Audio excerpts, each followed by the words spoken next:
Yang kana ito phone. Okay. Salamat imnida. Uy, pastak.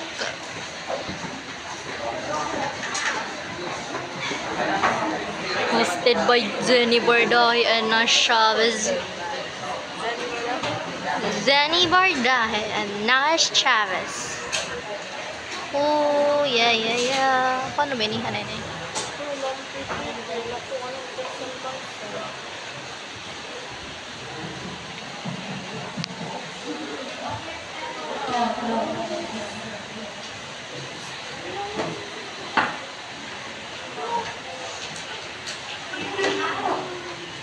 Magandang araw mga kaibigan. Ako ang inyong host, Nash Chavez, at kasama ko ang aking co-host, Zenny Bardahe.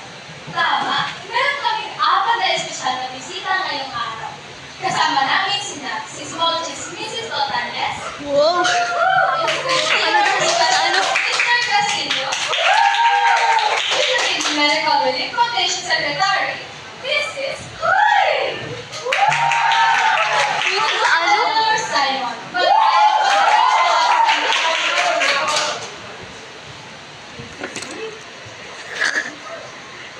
Simulan na natin. Mrs. Lotanes, ano nga ba talaga ang lindol at paano ito nangyayari? Ang lindol, ito ang bis o pinaka. Ito ay nangyayari kung bisisa ang mga iconic sa ilang ang mga nagdadalang ng lupa, matapos ito ay pinatawag na niya ang traps. Kaya ito na kasi ito na nasusulat kami na nature scale at average scale. Maraming salamat, Mrs. Lotanes. Mr. Castillo, bago maglindol, meron ba dapat tayong ginagawa ng preparation? Ano ang mga ito? Meron dapat tayong ginagawa bago maglindol. Ang importante ay magkaroon at magbuo ng emergency plan. Maglaan din at maganda ng emergency supply kit gaya ng pagkain, damit, tubig, first aid kit, pito, flashlight at mga baterya. Salamat, Mr. Castillo. Isang magandang araw, Senador Marato. Habang lumilindol, ano ang dapat natin gawin? Ang dapat gawin habang lumilindol ay manatiling kalmado at alerto. Importante ito dahil kapag nagkataranta tayo, wala tayong magagawa at mas lalala ang sitwasyon. Umantalin sa pinakaligtas na lugar at gawin ang lock, cover, and hold ang position. Salamat, Mr. Senator.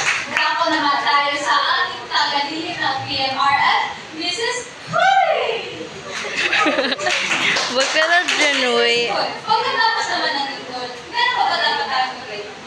Nakaka-pressure naman. Pero syempre, dapat manatili pa rin tayong kalmado at kunin ang Oo, siya may laging tatapa ni Zenny nga paper kay pastok na yun parang yung boy albunda. Or evacuation. Yan ako lang napansin. Dapat maging alert sa mga aftershocks, mga posibleng sunog at landslide. Maraming salamat.